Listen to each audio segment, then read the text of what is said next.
This next game made me so upset that it almost ruined the entire month. That is not an exaggeration.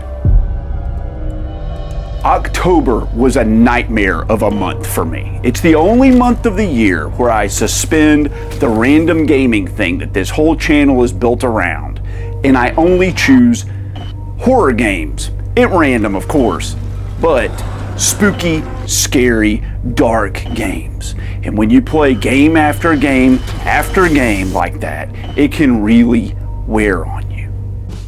Hey guys, I'm RNG Gamer. I play all my games randomly, even horror ones. And welcome to Beating the Backlog, the show where I tell you about the 5 games that I beat randomly. The first 5 of them that I beat during October. I'm not even done with all of them. There's several I'm still in the middle of. They'll be in a future edition of this video. So let's just dive right in. Let's see what we get. Please be something good. They're always going to be good, right? I don't buy bad games. Here we go.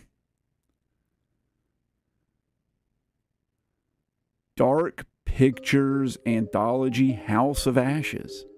And this is regarded as the best one in the Dark Pictures series. And thus far, I have to agree with that.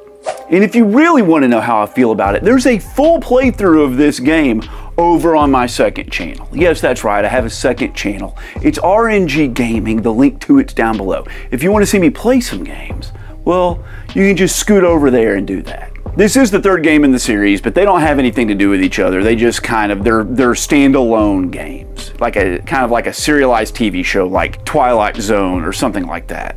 And this is a choose-your-own-adventure game, just like most of Supermassive's games, like Until Dawn, The Quarry, those sorts of games. They're known for these. They do them well. But the story is that the CIA and some US soldiers are trying to locate chemical weapons in Iraq after the fall of Saddam Hussein in like 2003. And they locate an underground bunker using, satellite imagery, only discover that it's actually this like ancient Sumerian temple that houses this ancient evil. And they encounter the Iraqi Republican Army troops in an expedition from World War II as they try to like regroup and discover what's going on and finally escape. They're just kicking around down in this temple, and the Iraqis are down there at the same time, and they're trying to escape, and strange things are afoot, as one would imagine. It's basically like watching a movie or an episode of a TV show. Sometimes you wander around a little bit and you inspect items, or you'll have to do like a quick time event, but most of the gameplay just sort of centers around making decisions. So you'll have like a dialogue with 2 characters talking with each other, and one of them will say, what do you think? Should we booby trap the door? And it'll give you an option with a timer saying like, I think that's a really bad idea, or hell yeah, let's do that dumb idea. And there are repercussions, and it can change the characteristics of whatever character you're playing. The way these characteristics sort of develop over time and the relationships between these characters evolve based on what you pick. You can get different endings, and certain characters can die and certain characters can be saved, and that sort of thing. And you're basically trying to either,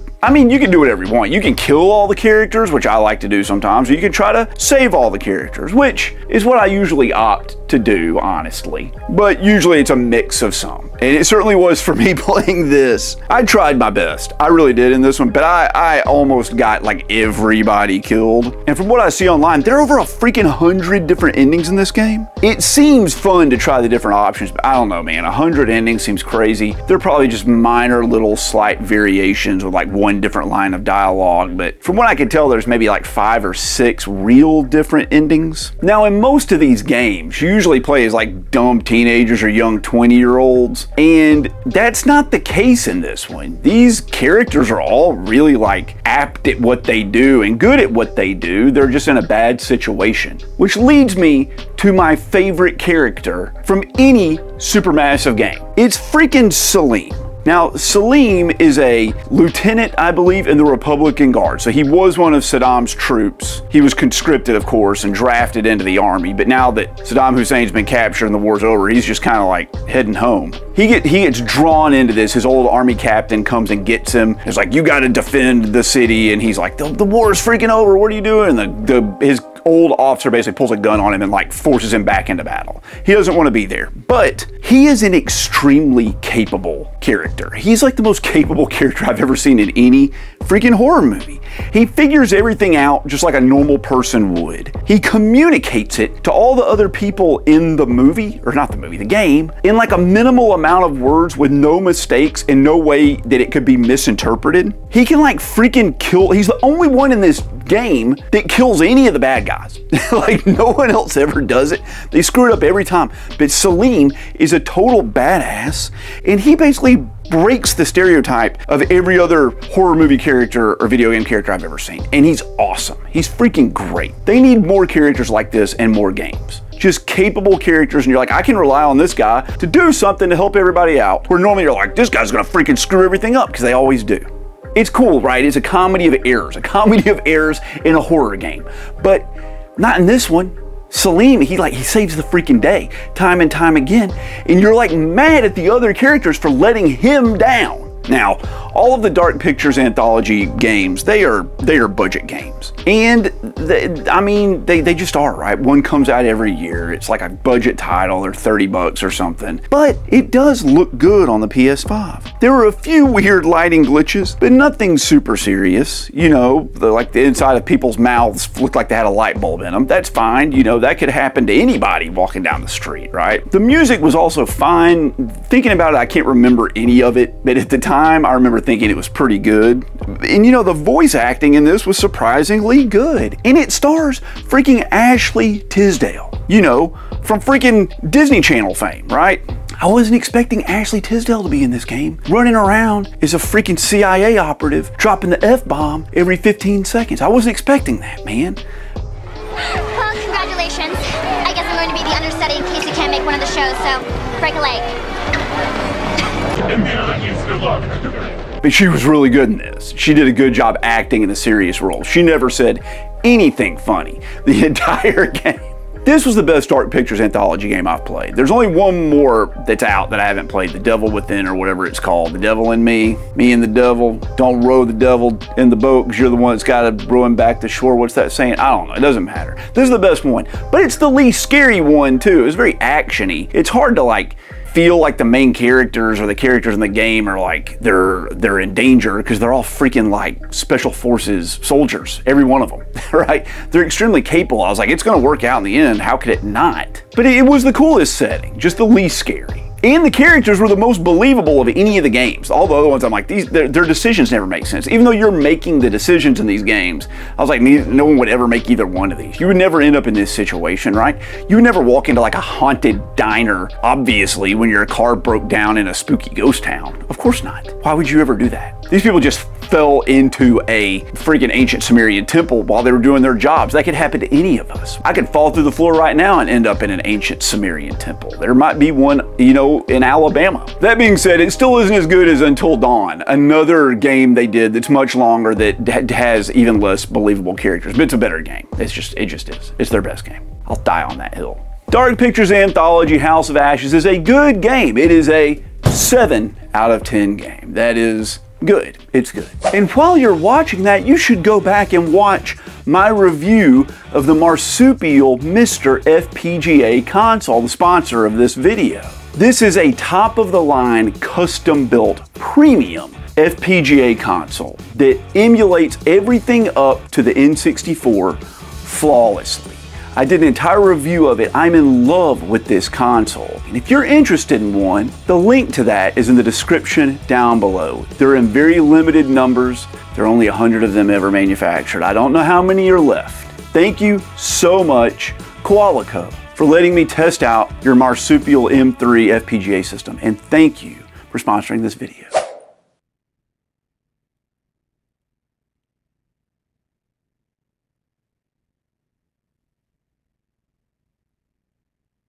Ghouls and Ghosts on the Sega Genesis.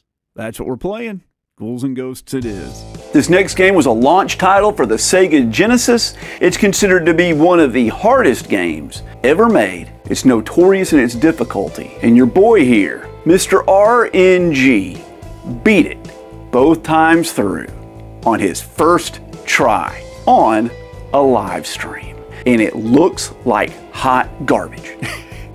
Sorry about that. There's nothing I could do about the way it looked. This came out all the way back in 1989, and it's a variation of Ghosts and Goblins, which is called Dai Makimura in Japanese. I think it's Dai Makimura.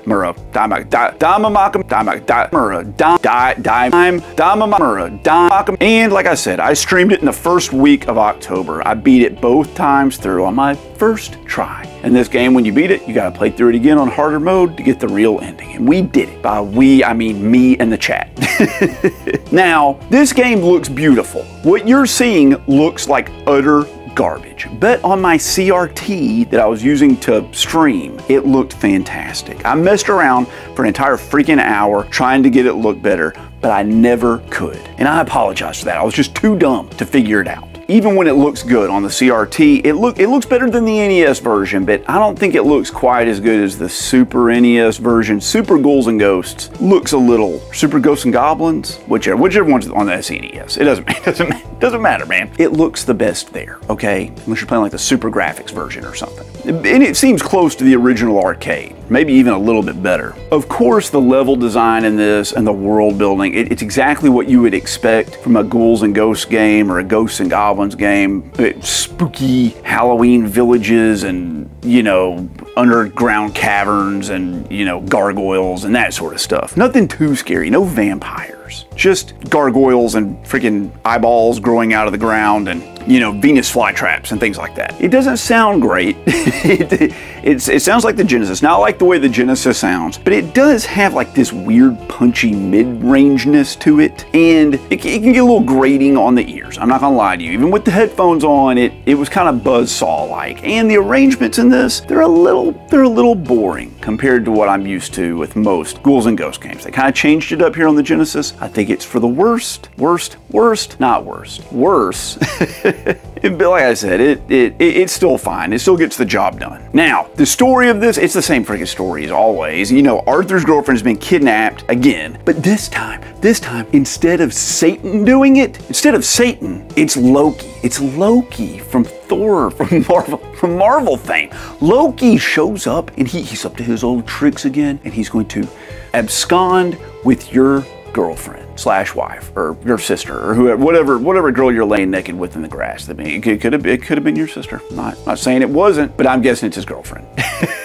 And I think it's cool if there's like a Norse mythology spin on this rather than like your typical gothic horror kind of vibe that you get in every horror game ever. And of course, you know, there's gameplay. You can see what the freaking gameplay looks like. It's Ghosts and Goblins. It's tough as freaking hell. And the enemies are mainly randomly positioned around. And they're in like, you know, finicky, weird spots that make it difficult to platform, and there's infinitely spawning enemies everywhere. And jumping in Ghouls and Ghosts, I don't know if you've ever done it before, but when you jump, you're committed. It's not like Mario where you jump and you can like maneuver a little bit in the air. When you just jump, it's just done. It's like in real life. Like as soon as your feet leave the ground, just gravity and inertia and wind resistance, that's all that has any bearing on what's going on in this game, right? So if you just make a bad jump, you're not gonna be able to fix it. You're committed. And that's scary in a game where like so much crap's going on. So because sometimes you just jump and you like see yourself in slow motion about to hit an enemy. And there's nothing you can do about it. Now, as you kill enemies, different weapons will appear on the ground. And when you get one, it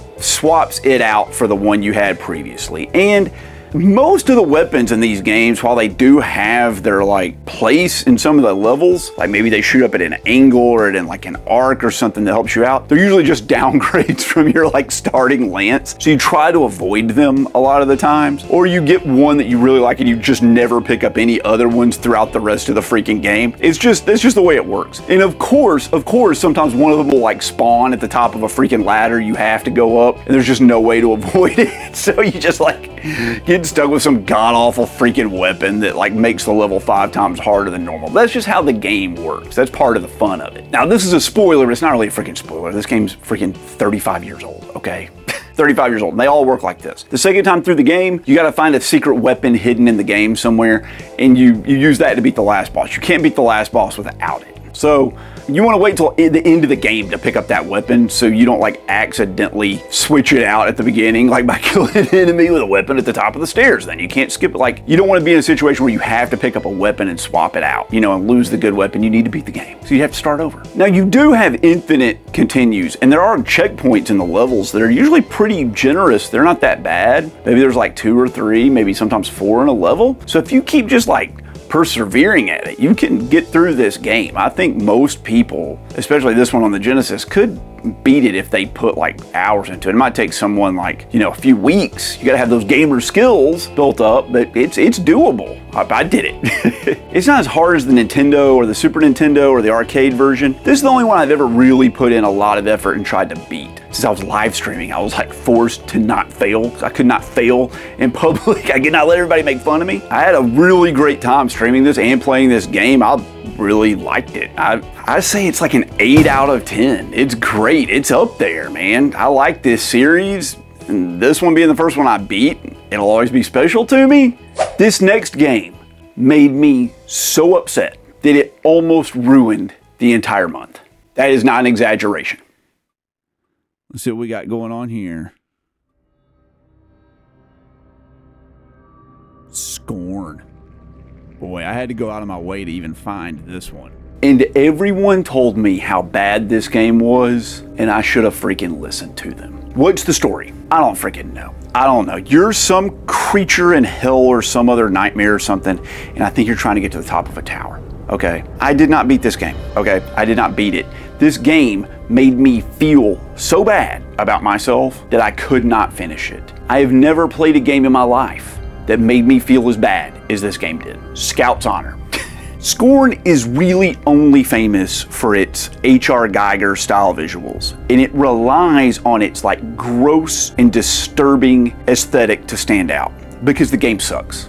This game absolutely sucks. It is just missed with like torture and body parts. Now, I'm not really going to describe how to play this game or what it's like. Instead, I'm just going to walk you through the first puzzle of the game. Come on this journey with me and let me show you why I freaking rage quit this game. So you wander through this huge area with multiple paths and doors, okay? There's switches all over the place, but they don't freaking do anything. And after a while, you discover an elevator. It takes you to this huge room where you use this crane to slide eggs around. Okay, it took me like 30 minutes to even find this crane with these eggs, okay? But after screwing around with it a minute, I realized it was just a slide puzzle. And you have to get a specific egg to the top left where you crack it. And out slithers this deformed guy who's immobile. And you find him below and you use a switch to put him into like a baby stroller that's on a train track. And you push him along while looking at him face to face. And you watch him suffer and whimper as you push him under this contraption that rips off part of his freaking body just to make him cry. It doesn't do anything. It just tortures him, okay? Then you wander up to the top of the area to switch the train tracks, and this allows you to push him into a room on the opposite side of the chamber, all while he stares you in the freaking face in pain. He's pleading with his eyes to make you stop, but you can't. Once you get there, you flip some freaking switches and move his egg that he's in his body into this scooping device, which then rips him out of his egg, just tearing him apart and throwing his remains down a freaking hole in the floor. Then you gather his severed arm and you carry it to another machine that implants it with like a BDSM key strap. Then you take that over to a door and you jam the severed arm into the key lock while you pull a second switch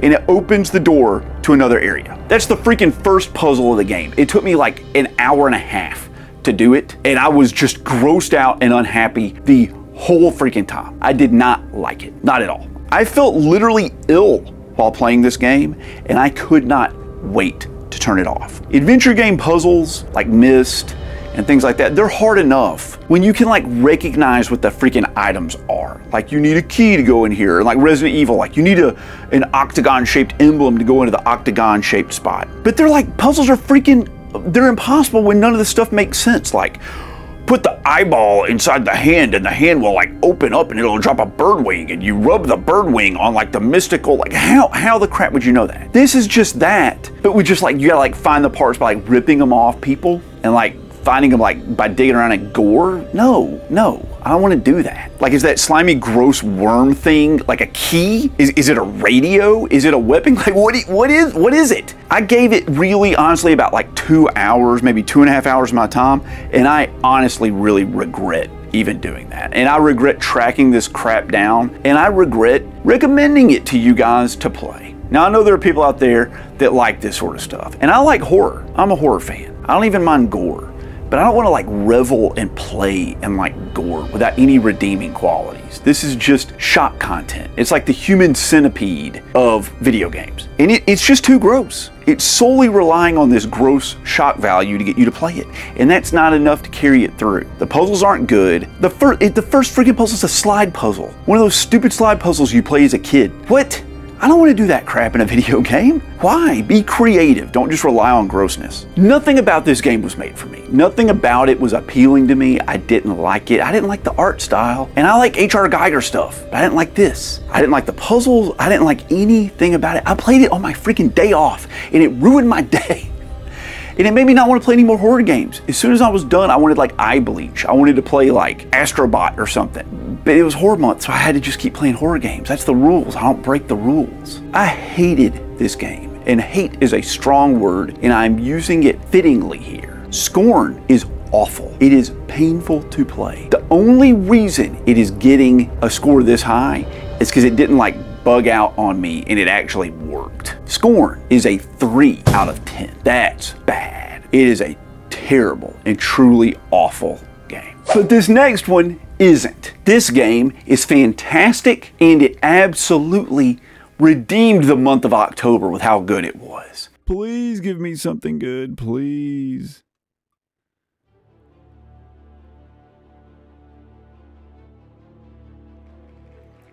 Castlevania Rondo of Blood.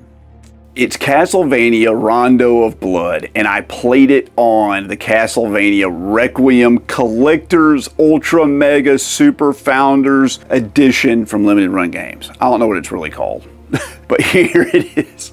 It's a beautiful box. It's the most beautiful box in my entire collection. This originally came out on the PC Engine. Now they did a kind of like remixed, spun-off version of it on the Super Nintendo called Dracula X, which I also have not played. But I've been waiting to play this game forever and ever and ever and ever and ever, and I'm so glad I finally did. They ported to the PS4. I bought this freaking collection edition, and I cracked the bad boy open. I cracked open a multi-$100 collector's edition. Opened up all the stuff on the inside, tore the cellophane off the game, and put the disc in the machine. Yes, I did it. I play my games. They don't just sit on the shelf sealed. I actually play them. It helps that the open version of this was only $30 less than the sealed version of it.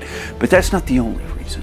It's just the primary one. Now, what's the story? It's the same story as every freaking Castlevania game. Some like dummies resurrect Dracula again, and now Victor Belmont has to go stop him again. And you head to Dracula's castle and you try to put an end to all his evil doings again, right? It's a side-scrolling action game. And it's just standard freaking Castlevania. You whip enemies, you pick up sub-weapons, and you jump your way through the game's 9 stages. Now, what makes this one a little bit different are there these like alternate routes hidden in some of the stages, which gives some fun replay value with trying to find them. Also, the jump in this is a lot better. Normally in Castlevania, the jump is like Ghosts and Goblins. Once you jump, you're freaking committed. You can't change midair, but you can in this one, and it makes Richter a lot more mobile. And it makes him feel like he has more agency and power and a better freaking chance of overcoming the swaths of Hellspawn running around Dracula's castle, right?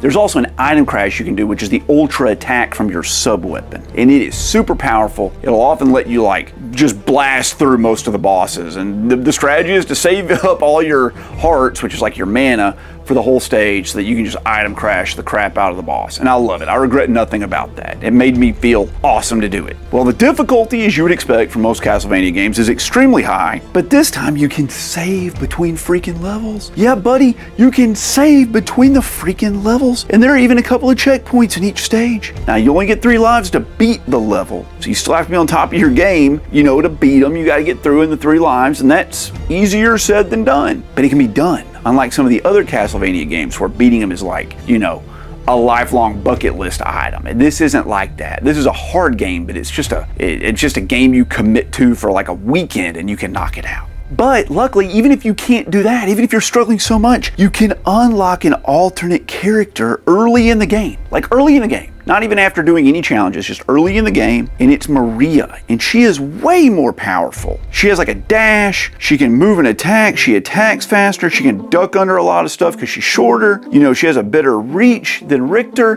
She can throw out, like, she throws birds as her attack. She doesn't throw, she like commands multiple birds to simultaneously fly out, and she's just like a much stronger character. I mean, she is easier to play. I found her to be more fun because it was different than what I was expecting. Now, as for the aesthetics of this, I mean, it looks a lot like Castlevania Symphony of the Night when you're playing the game, but the opening cutscene of this, done in anime style, which I was not expecting. I think I've heard somewhere once that it was like anime, but I forgot. Dude, it's freaking like 90 times better than like most of the modern games cutscenes out there, and I absolutely freaking loved it. It was epic and old school, looked like 80s anime, and I'm not even a big anime fan, but like they just did this so well. I wish that some of the other Castlevania games incorporated cutscenes like this. The music, like every Castlevania game, is unbelievably good. It's extremely epic. It's incredible. I wish I could play it here for you, but you know, there's bloody tears. There's all the songs you would expect to hear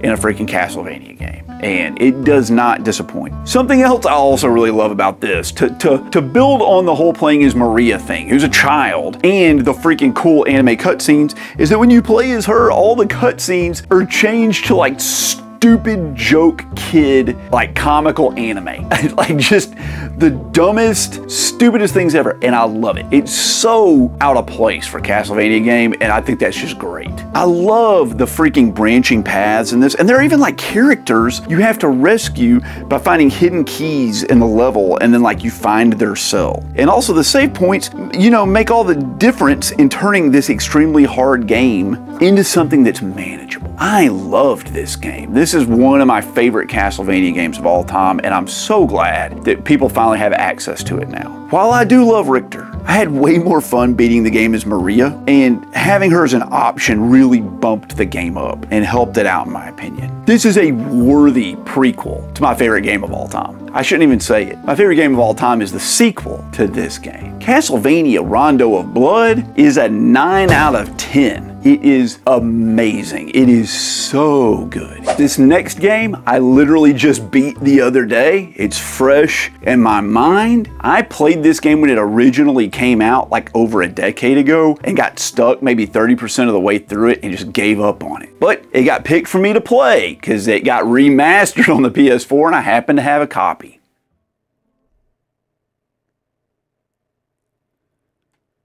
Metro Exodus. Now, since we've never played any of the Metro games, we don't play Metro Exodus. We play Metro 2033, which is the first Metro game. So that's the one we're going to be playing, the original. It's Metro 2033 Redux, and it's on this Metro 2033 Redux collection, compilation, whatever, dude. The freaking, it's got it in the sequel on it, okay? And this is what I like to refer to as a spooky shooter. Okay, this is not a survival horror game. This is not a standard upbeat, fast action game shooter. It's a spooky shooter. It's like just a normal shooter, but with scary crap in it, okay?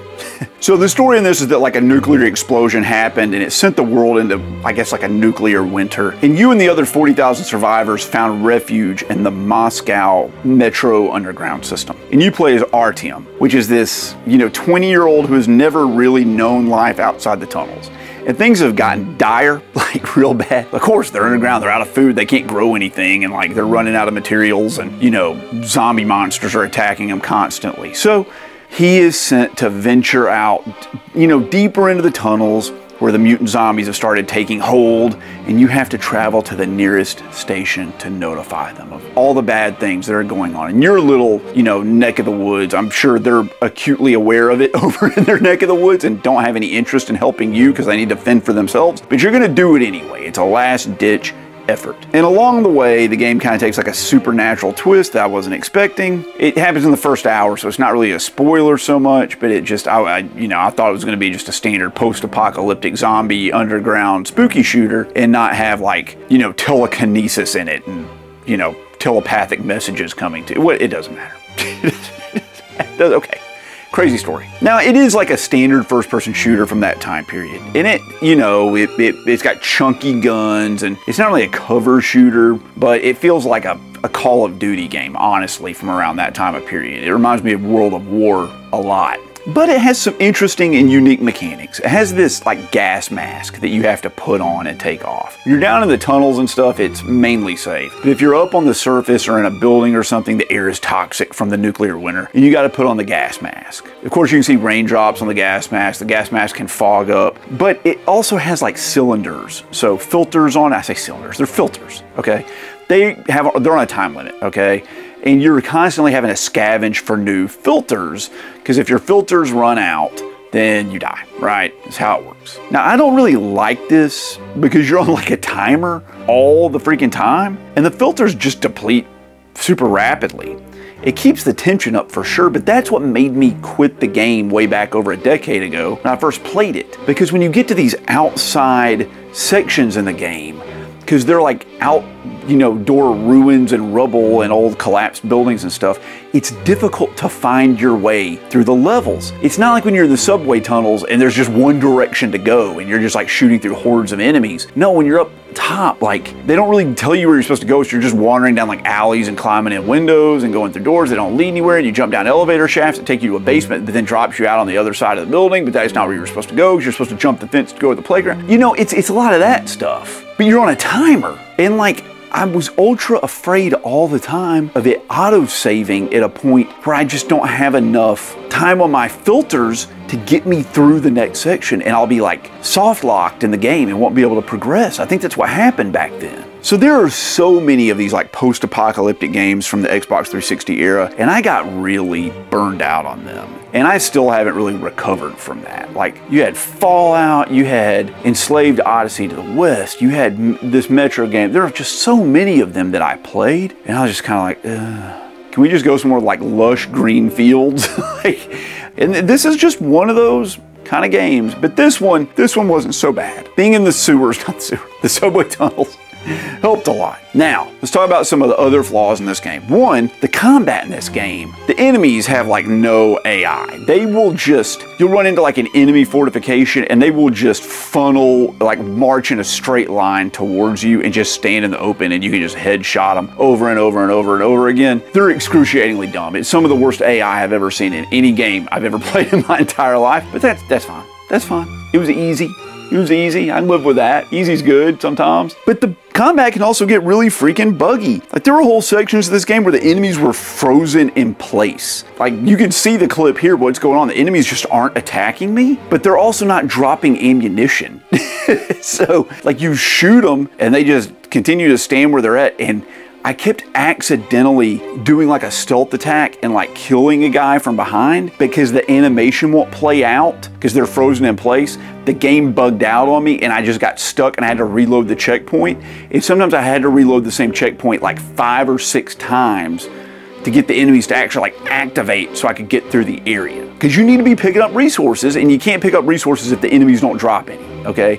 You can't just like run through an area. And just like every game from the Xbox 360 era, there's just like a ton of mounted turret sections. There's like 5 mounted turret sections in this game where you're just on like some conveyor or a vehicle or something just mowing down enemies just to break up the monotony, but like you do it so often that it becomes rote.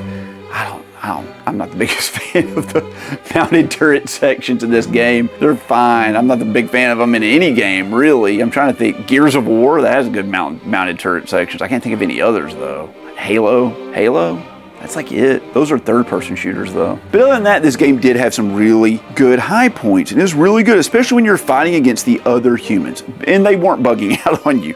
But it had some really annoying parts that I did not like. The last level of the game was a huge letdown, where instead of like a big battle or a boss fight, you just have a bunch of like platforming challenges that you never want to do in first person. You don't want to platform in first person. That's stupid. You can't see your feet. How are you going to land on a platform when you can't see your freaking feet? And it was with these like the same thing, like you were up top with the gas mask, so you're on a timer, and I ended up having to do this crap where in the last level of the game there were no filters, and I didn't have enough time on my gas mask, but I figured out you could like put your gas mask on for 1 second and take it off, and then go for 15 seconds before your character suffocated. So it was literally like, put the gas mask on for 1 second, take the gas mask off, walk for 15 seconds, put the gas mask on for 1 second, take the gas mask off, walk for 15 seconds. But doing that during combat with like picking up ammos and switching guns, and you can't shoot while you're putting the gas mask on or taking the gas mask off.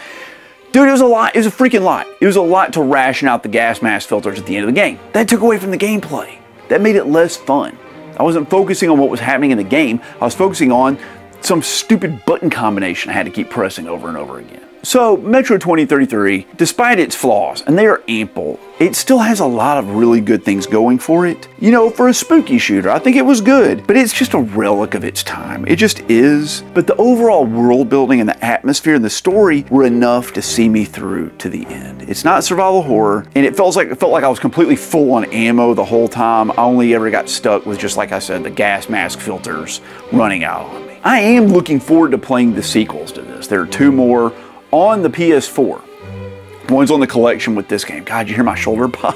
But I had a good time with it, man. Metro 2033 is like a 7 out of 10. It's good. It's a very good game. It was teetering up towards an 8 out of 10 a lot of the time, but it didn't quite get there. If you made it this far, I really appreciate you guys. The message you saw on the screen and the names you see right now, well, those are my channel members and Patreon supporters. You can go down to the description below and sign up for as little as 99 cents. It gives you access to the videos early. It gives you access to member exclusive videos. You can get your names in videos. There's a whole bunch of things you can do in the different tiers. Every dollar goes right back into this channel. I really appreciate you guys for doing it. Helps me out so much.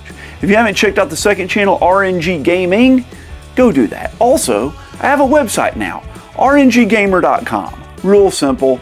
The latest videos will be posted there, and if you want to see what's in my backlog, all freaking 1,800 games of it or whatever it is, well, it's posted over there too. So go take a look. Appreciate you guys, and I'll catch you next week.